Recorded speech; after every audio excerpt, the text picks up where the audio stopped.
Assalamualaikum warahmatullahi wabarakatuh. Selamat pagi, salam sejahtera untuk kita semua. Yang saya hormati Kepala Sekolah SD Muka Haji beserta Bapak Ibu Dewan Guru yang hadir pada hari ini. Terima kasih atas waktu yang diberikan. Di sini saya akan mensosialisasikan tentang budaya positif. Hal ini yang dilakukan ke kita ketika mengikuti kegiatan calon guru penggerak Angkatan 6 Kabupaten Barito Selatan. Apa itu budaya positif? Budaya positif itu merupakan hal-hal atau kegiatan yang bisa kita lakukan di kelas atau di sekolah yang bisa menanamkan nilai kebajikan di murid kita. Jadi budaya positif itu nanti akan bermuara pada nilai-nilai universal, nilai-nilai kebaikan, nilai-nilai kesepakatan yang dianggap baik untuk kita semua. Bapak Ibu, di dalam menerapkan budaya positif itu, kita harus menerapkan posisi kontrol terlebih dahulu sebagai seorang guru. Kira-kira posisi kontrol mana yang tepat untuk kita sebagai guru menerapkan posisi kontrol di sekolah? Ada 5 posisi kontrol yang harus kita lakukan sebagai seorang guru. Yang pertama itu posisi kontrol guru sebagai penghukum. Yang kedua, posisi kontrol guru membuat merasa bersalah. Yang ketiga, posisi kontrol sebagai teman. Keempat, posisi kontrol sebagai pemantau. Dan yang terakhir, posisi kontrol sebagai seorang manajer. Setidaknya sebagai guru, kita itu harus berusaha di posisi kontrol. Ada 3, sebagai teman, sebagai pemantau, dan sebagai manajer. Oleh karena itu, mari kita akan belajar bersama-sama tentang posisi kontrol ini. Yang pertama, kita akan mempelajari apa itu posisi kontrol sebagai penghukum. Nah, untuk posisi kontrol sebagai penghukum ini biasanya akan memberikan hukuman ketika murid melakukan kesalahan. Dan biasanya ini akan memberikan efek jangka pendek saja. Nah, di sini anak akan melakukan hal-hal yang baik atau hal positif jangka pendek karena dia takut karena hukuman dari seorang guru. Sedangkan yang kedua, posisi kontrol membuat merasa bersalah. Nah, untuk posisi kontrol membuat merasa bersalah ini, jadi guru itu ketika anak melakukan kesalahan atau membuat sebuah permasalahan, guru itu akan mengucapkan kata-kata yang membuat siswa itu merasa bersalah. Misalkan di situ guru sering mengucapkan, kok kamu begitu sih? Wah, ibu kecewa sama kamu. Atau bapak kecewa sama kamu. Jadi karena kata-kata itu, siswa itu akan merasa bersalah atas ucapan-ucapan guru tersebut. Selanjutnya lagi, posisi kontrol sebagai teman. Nah, untuk posisi kontrol sebagai teman, jadi di sini kita memposisikan diri kita sebagai teman kepada murid kita di sekolah. Walaupun demikian, posisi kontrol ini memiliki kelemahan. Karena biasanya kalau guru itu posisi kontrolnya sebagai teman, biasanya anak-anak hanya akan menuruti guru tersebut. Karena hanya guru tersebut yang dianggapnya sebagai teman dia di kelas. Dan biasanya akan bergantung sekali kepada guru tersebut karena mereka tidak mandiri. Karena kita menerapkan posisi kontrol sebagai teman kepada siswa kita. Selanjutnya lagi, posisi kontrol sebagai pemantau. Pada posisi kontrol sebagai pemantau ini, nah, kalau pemantau di sini guru lebih menekankan kepada konsekuensi atas apa yang dilakukan oleh murid tersebut. Misalkan sebagai contoh, kalau anak tidak mengerjakan tugas, maka konsekuensinya adalah mendapat jam tambahan untuk mengerjakan tugas tersebut di kelas. Misalnya lagi, kalau anak merobek buku temannya atau merusak fasilitas sekolah, maka anak tersebut konsekuensinya adalah menggantinya. Jadi itu sudah ada peraturannya. Artinya posisi kontrol sebagai pemantau ini kita memberi kepada siswa itu sesuai dengan peraturan yang ada di sekolah. Jadi pemantau ini cenderung pada aturan-aturan yang berlaku di sekolah. Dan yang terakhir, ini posisi kontrol sebagai manajer. Nah, untuk posisi kontrol sebagai manajer ini merupakan posisi kontrol guru yang dianggap paling ideal untuk kita saat ini. Apa itu posisi sebagai manajer? Jadi di sini kita menempatkan siswa ketika mereka mendapat permasalahan, kita itu membimbing mereka untuk menemukan solusi atau permasalahan mereka tersebut. Jadi kita tidak menghukum, tidak membuat mereka merasa bersalah, tidak membuat mereka bergantung pada diri kita sebagai guru, tadi kan sebagai teman, atau tidak mendapat konsekuensi dari apa yang mereka lakukan yang kita turuti sebagai aturan yang ada di sekolah. Tetapi pada posisi kontrol sebagai manajer ini, mereka itu akan dibimbing untuk memperbaiki kesalahannya dengan mencari solusi. Jadi prosesnya itu supaya siswa setelah melakukan kesalahan atau memperbaiki kesalahan, mereka kembali menjadi siswa yang memiliki karakter lebih baik lagi. Nah, jadi ada pertanyaan, kenapa siswa itu membuat kesalahan atau masalah? Itu semua disebabkan karena ada 5 kebutuhan dasar yang tidak terpenuhi pada siswa tersebut. Nah, 5 kebutuhan dasar yang harus dipenuhi siswa, itu yang pertama kebutuhan bertahan hidup. Yang kedua, kebutuhan kasih sayang dan rasa diterima. Yang ketiga, penguasaan.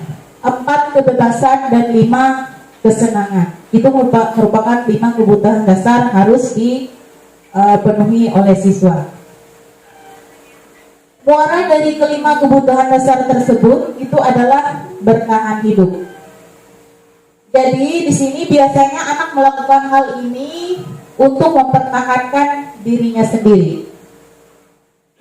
Kemudian, kadang perlu diketahui siswa itu melakukan sebuah masalah atau melakukan kesalahan karena mereka itu kekurangan kasih sayang. Bisa contohnya dari keluarga. Makanya kadang anak itu bisa cari perhatian ketika di sekolah, ketika di kelas, suka berbuat usil karena dia ingin diperhatikan guru atau teman yang lain. Itu karena kebutuhan dasarnya tidak terpenuhi. Artinya di sini kebutuhan dasar akan kasih sayang, rasa diterima. Selanjutnya lagi, di sini kebutuhan akan penguasaan. Nah, di sini kita cek kembali apakah ketika siswa itu misalkan tidak mengerjakan tugas, itu karena memang tidak menguasai materi yang kita berikan. Jadi kita harus cek dulu sebelum kita memberikan statement-statement yang negatif kepada siswa. Karena dalam hal ini kebutuhan dasar manusia itu memang harus terpenuhi kalau di dalam kebutuhan dasar penguasaan. Selanjutnya lagi adalah kebutuhan dasar kebebasan. Jadi anak juga membutuhkan kebebasan sebagai kebutuhannya di dalam kehidupan atau di dalam lingkungan sekolahnya. Selanjutnya yang terakhir itu kesenangan. Nah, di sini guru itu sering menjumpai ketika anak-anak sering merasa bosan, tidak termotivasi ketika belajar. Sering kan kita temui anak-anak ketika kita memberikan pelajaran kepada mereka, bisu mereka bisa bosan, tidak memperhatikan apa yang kita jelaskan. Nah, di sini itu alasannya karena salah satu kebutuhan dasarnya kesenangan itu tidak terpenuhi. Oleh karena itu, sebagai guru, PR besar sebenarnya ya, bagaimana kita menciptakan metode atau strategi yang membuat anak itu merasa senang ketika mengikuti pelajaran kita. Artinya di sini kalau misal mereka belum menguasai pelajaran yang kita berikan, itu bukan suatu hal yang terlalu bermasalah, tetapi buatlah mereka terlibat dulu dalam pembelajaran kita. Mereka merasa senang dan aktif dalam pembelajaran. Artinya sebelum kita memberikan pelajaran, buatlah siswa itu ikut dalam proses yang kita lakukan tersebut. Jangan kita langsung memberikan pelajaran kepada siswa seperti yang saya sampaikan kemarin. Itu kegiatan literasi dulu beberapa menit untuk kuasailah kelas itu dulu, baru kita memberikan pelajaran kepada siswa. Jangan pelajaran dulu kita kasih tapi kelas itu tidak kita kuasai. Kalau kita sudah menguasai kelas, anak itu senang, anak itu aktif dalam pembelajaran yang kita lakukan, maka pembelajaran tersebut akan berjalan dengan baik. Nah, biasanya ketika lima kebutuhan ini tidak terpenuhi, maka anak akan membuat suatu permasalahan atau melakukan tindakan yang kurang tepat karena kebutuhan-kebutuhan tersebut tidak terpenuhinya, seperti rasa kasih sayang, rasa diterima, kesenangan, kebebasannya. Maka dia akan melakukan tindakan yang kurang tepat atau melakukan masalah. Tadi idealnya kita sebagai guru adalah melakukan posisi kontrol guru sebagai manajer. Itu paling ideal posisi kontrol dari 5 posisi kontrol yang ada. Oleh karena itu, ketika kita memperbaiki kesalahan siswa, itu menggunakan suatu metode yang disebut dengan segitiga restitusi. Apa itu segitiga restitusi? Segitiga restitusi itu adalah untuk memperbaiki kesalahan siswa, supaya memastikan mereka itu ketika kembali ke kelompoknya, itu mereka sudah kembali dengan karakter yang lebih bagus atau lebih kuat lagi.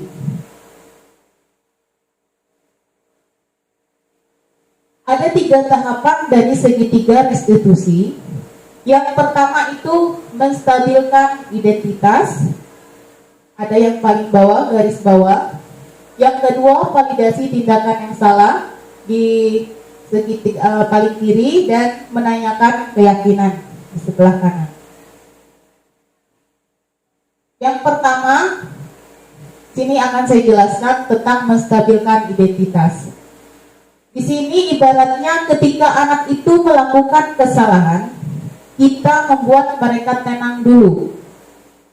Artinya ketika mereka melakukan kesalahan, mereka kita panggil, jangan langsung ditanya dengan keras, tapi kita stabilkan dulu mereka supaya tenang. Seperti kita berucap, ya tidak apa-apa, semua orang bisa melakukan kesalahan, tidak cuma kamu, dulu ibu atau bapak juga pernah seperti itu. Jadi di sini membuat anak itu mandiri, dan ini yang disebut dengan menstabilkan identitas. Yang kedua, itu validasi tindakan yang salah. Nah, dalam hal ini kita merujuk kepada 5 kebutuhan dasar. Jadi, ketika mereka melakukan tindakan yang salah, ada unsur kebutuhan dasar mereka yang tidak terpenuhi tadi. Dari 5 kebutuhan dasar, kesenangan, kebebasan, kasih sayang. Nah, oleh karena itu, ketika anak sudah menstabilkan identitasnya, lebih baik kita mencari informasi. Kenapa siswa melakukan sebuah kesalahan atau melakukan tindakan yang salah? Karena semua orang bisa melakukan kesalahan, kemudian ada alasannya. Artinya di sini, di validasi tindakan yang salah, kita mulai bertanya, kenapa kamu melakukan hal itu? Di pertanyaan di validasi tindakan yang salah. Selanjutnya lagi menanyakan keyakinan. Berkaitan dengan hal ini, keyakinan dimaksud itu adalah salah satunya adalah keyakinan kelas atau keyakinan sekolah. Keyakinan kelas atau keyakinan sekolah ini dibuat yaitu kesepakatan bersama oleh siswa. Hal-hal yang bersifat positif kemudian disepakati bersama, ditandatangani, kemudian ditempel di dinding kelas.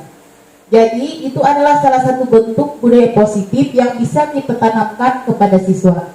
Dari hal-hal yang kecil dulu, dari lingkup kelas, misalkan ketika Bapak Ibu mengajar, itu dibuat keyakinan kelas dulu. Nanti ketika di kelas, Bapak Ibu membuat keyakinan kelas bersama dengan siswanya, buat di kertas, nanti ditempel, ditandatangani. Jadi itu sebagai patokan yang mereka lakukan untuk menerapkan budaya positif. Keyakinan kelas tersebut dari diri mereka sendiri, bukan paksaan dari kita. Misalkan tadi dibuat, misalnya mereka membuat tiket tepat waktu, berarti mereka harus melaksanakan tiket tepat waktu. Itu dari mereka sendiri, bukan dari paksaan kita. Kemudian dengan keyakinan kelas itu, Bapak Ibu guru itu bisa berbeda antara satu kelas dengan kelas yang lain. Artinya di sini keyakinan kelas, misalnya di kelas 1 dengan kelas 2 itu tidak sama. Karena setiap siswa itu berbeda keyakinan kelasnya. Jadi kelas 1, kelas 2 sampai kelas 6 itu akan berbeda keyakinan kelasnya, tidak sama. Tergantung dari anak-anak di kelas masing-masing dan apa yang mereka sepakati. Karena keyakinan kelas itu merupakan kesepakatan Bapak dan Ibu dengan siswanya di kelas. Setelah semua disepakati, maka keyakinan kelas tersebut harus dilaksanakan secara konsisten. Artinya di sini dilakukan secara terus-menerus, bukan hanya sekali, tapi secara menerus. Nah, oleh karena itu, budaya positif ini harus dibiasakan. Dan semoga itu hal yang bisa kita lakukan terus-menerus. Artinya jangan sampai cuma 1 hari, 2 hari, tapi secara berkala, secara bertahap dilakukan, tapi konsisten semuanya. Bahwasanya murid kita itu akan terbiasa dengan hal-hal yang baik. Mereka melakukan hal-hal yang baik bukan karena ditegur oleh Bapak Ibu guru yang ada di sekolah, bukan juga ingin mendapat penghargaan, tetapi mereka itu melakukan hal baik karena mereka ingin lakukan atau harus lakukan dari diri mereka sendiri, bukan dari kita. Bukan karena takut, oh dimarahi ibu ini, dimarahi bapak ini, saya harus melakukan, tapi semua itu dilakukan dari diri mereka sendiri melalui keyakinan kelas tersebut. Contohnya di sini keyakinan kelas ya, misalkan datang tepat waktu yang dibuat di kelas itu, membersihkan kelas, menghargai teman, bersikap sopan. Jadi keyakinan kelas itu sifatnya itu positif, tidak ada kata-kata yang negatif. Artinya kalau membuat keyakinan kelas, jangan itu pakai kata jangan membuang sampah, jangan seperti itu. Tapi buanglah sampah pada tempatnya. Ditinggal kata jangan. Semua kata itu harus positif. Kemudian dalam membuat semua siswa itu diberi kesempatan untuk berpendapat atau menuliskan di kertas kecil. Jangan cuma 1-2 orang, tapi semua siswa, semuanya punya hak kesempatan untuk membuat keyakinan kelas. Nah, di sini setelah mereka menuliskan keyakinan kelas yang mereka sepakati masing-masing di sebuah kertas, kemudian kertas itu ditandatangani oleh mereka masing-masing dan ditempel di kertas yang lebih besar lagi. Kemudian setelah disepakati menjadi sebuah keyakinan kelas, maka keyakinan kelas tersebut ditempel di dinding kelas dan bersama-sama dengan siswa kita akan menyepakati keyakinan tersebut sebagai keyakinan kita bersama, sebagai upaya untuk membudayakan hal-hal yang sifatnya positif. Demikianlah sosialisasi yang yang saya sampaikan kepada Bapak Ibu semua. Terima kasih atas kesempatan yang diberikan kepada saya, atas waktunya semua. Saya ucapkan terima kasih banyak. Wassalamualaikum warahmatullahi wabarakatuh. Assalamualaikum warahmatullahi wabarakatuh. Selamat pagi. Semangat sekali hari ini. Bagaimana kabarnya? Baik semua. Semuanya sehat? Semuanya sehat, semua dalam keadaan baik hadir di sekolah pada hari ini. Nah, di sini Ibu akan menyampaikan tentang sosialisasi budaya positif. Nah, di mana di sini kita akan menerapkan tentang budaya positif. Budaya positif itu apa?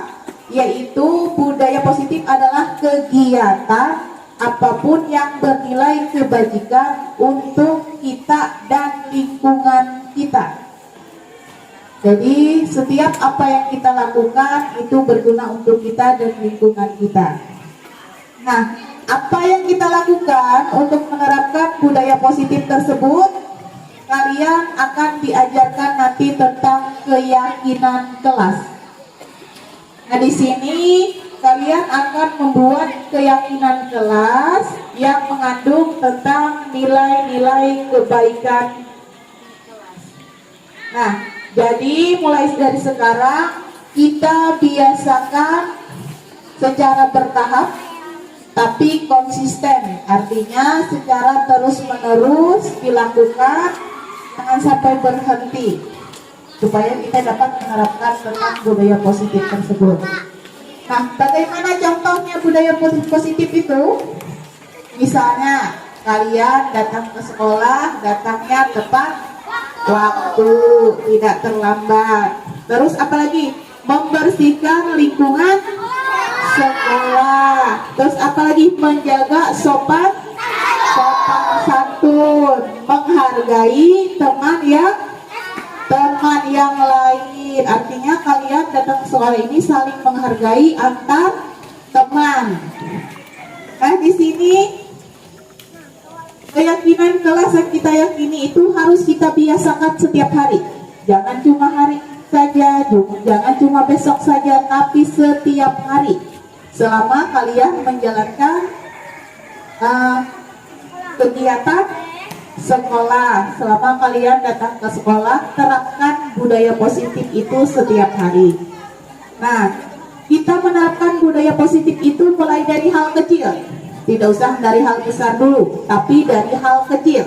Contohnya kemarin yang kita lakukan adalah bersalaman, saling apalagi sapa, sopan, santun. Nah, itu dari hal kecil namanya. Setelah upacara bendera kita bersalaman. Nah, itu dari hal kecil kita menerapkan tentang budaya positif. Jadi kita melakukan hal-hal yang baik, melakukan hal yang positif. Nah, kalian menjalani bukan karena kalian ditegur, ya. Kalian menjalani itu bukan karena ditegur oleh guru, oleh orang lain, tapi kalian menjalani budaya positif itu dari diri kalian sendiri. Tidak karena takut, oh saya takut sama Ibu Rahma nanti dimarahi, bukan seperti itu. Kalian menjalani budaya positif itu karena dari diri kalian sendiri. Kalian kalau membersihkan kelas sudah ada jadwal piketnya kan? Nah, bukan karena takut dimarahi guru, tapi karena sudah budaya positif kalian. Kalian sudah tahu bahwa di dalam kelas itu adalah ruangan kelas yang kalian harus bersihkan. Sudah ada jadwalnya, oh saya hari ini membersihkan kelas, jadi saya harus melaksanakan tugas tersebut. Bukan karena alasannya, oh nanti saya dimarahi oleh Ibu Ayu, oleh Ibu Rahma, bukan seperti itu. tapi karena dari diri kalian sendiri. Oh, jadwal saya adalah hari ini membersihkan kelas, ya. Jadi itu contohnya, bukan karena dimarahi segala apa, tapi dalam diri kalian. Terus lagi, bukan karena dapat penghargaan. Artinya di situ bukan karena oh nanti saya kalau membersihkan kelas dikasih oleh Ibu Ayu hadiah. Bukan seperti itu, ya. Bukan karena maunya dapat hadiah apa, bukan seperti itu menerapkan budaya positif, tapi dari diri kalian sendiri melakukan. Nah, di sini kita melakukan budaya positif itu dilakukan tanpa pamrih, ya, secara ikhlas tanpa pamrih dari dalam diri. Nah, sebagai contoh lagi, mendengarkan orang tua ketika sedang berbicara. Contohnya sekarang ini, kalian mendengarkan ibu yang sedang berbicara di depan. Itu kalian sudah menerapkan budaya positif. Kalian ketika disuruh bersalaman dengan guru, kalian budayakan apa? Budayakan apa kalau disuruh bersalaman? Ya, budaya positifnya budaya apa? Kalau disuruh bersalaman secara apa? Antri. Nah, itu salah satu budaya positif juga yang kalian terapkan. Tidak usah melakukan itu karena takut dimarahi, tapi dari dalam diri kalian sendiri. Oh, saya kalau bersalaman ini harus antri. Ibu tadi menerapkannya harus antri kalau bersalaman dari dalam diri, ya. Mulai dari hal kecil, lakukan. Nanti di dalam kelas kalian juga akan melakukannya bersama Bapak Ibu Guru, wali kelasnya masing-masing, melakukan tentang budaya positif ini, menerapkan keyakinan kelas masing-masing nanti bersama Bapak Ibu Gurunya di kelas. Nah, misalkan kalian tidak menghargai orang lain, perasaan kalian kalau tidak dihargai bagaimana? Tidak nyaman, tidak enak, tidak nyaman. Nah, berarti kalau kalian mau dihargai oleh orang lain, maka kalian harus menghargai orang lain, ya. Kalau kalian tidak mau disakiti oleh orang lain, maka kalian jangan menyakiti orang lain. Sudah siap untuk melakukan budaya positif pada hari ini dimulainya? Siap. Tepuk tangan untuk kita semua. Ibu yakin anak-anak didik ibu di sini semuanya hebat. Mana tangan jempolnya mana? Iya, hebat semua. Nanti bisa melakukan budaya positifnya di sekolah tanpa ada karena embel-embel dimarahi atau karena adanya penghargaan. Jadi dari diri. Pagi. Baik. Nah, bagaimana kabarnya hari ini? Baik. Hari ini Ibu akan mensosialisasikan kepada kalian tentang apa itu budaya positif. Ada yang tahu budaya positif? Budaya positif itu adalah segala sesuatu yang positif, yang mempunyai nilai kebajikan bagi kita dan bagi semua orang. Sekarang Ibu tanya, sebelum kita melakukan budaya positif, ada yang tahu contoh-contoh budaya positif itu apa? Ayo. Tahu. Hah? Apa? Sopan santun. Iya, sopan santun, pintar. Ada yang lain? Ada. Apa? Membersihkan sampah. Iya, membersihkan sampah. Ada yang lain lagi? Siapa yang tahu? Apa? Membersihkan lingkungan. Membersihkan lingkungan sekolah. Ada yang tahu lagi contohnya? Ayo, apa lagi? Menghargai teman. Menghargai teman. Nah, itu beberapa contoh tentang budaya positif. Nah, hari ini kita akan belajar bagaimana menerapkan budaya positif melalui keyakinan kelas. Jadi kita akan membuat keyakinan di kelas kita. Nanti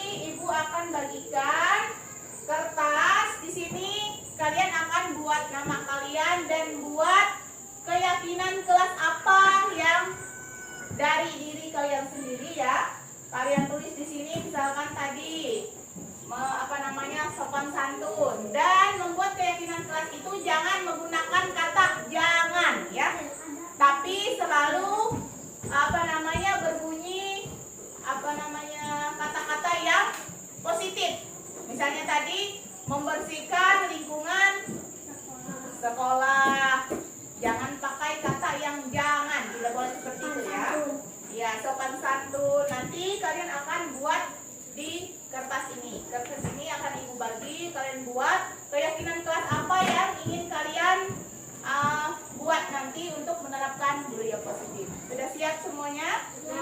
Ya, ibu bagikan ya. Ibu bagikan satu-satu. Nanti kalian isi keyakinan kelas apa yang akan kalian buat. Nanti keyakinan kelasnya akan kita tempel menjadi keyakinan kelas di sini.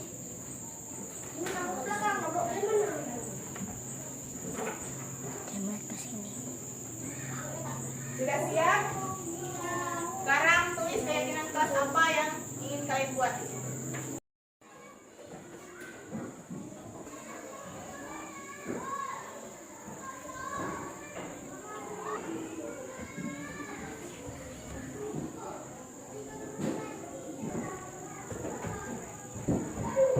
Saya Adelia Putri, saya siswa kelas 5. Saya akan membacakan keyakinan kelas yang sudah kami buat. Tolong menolong dan menghargai satu sama lain. Menjaga kebersihan sekolah. Mengerjakan tugas tepat waktu. Sopan santun kepada guru.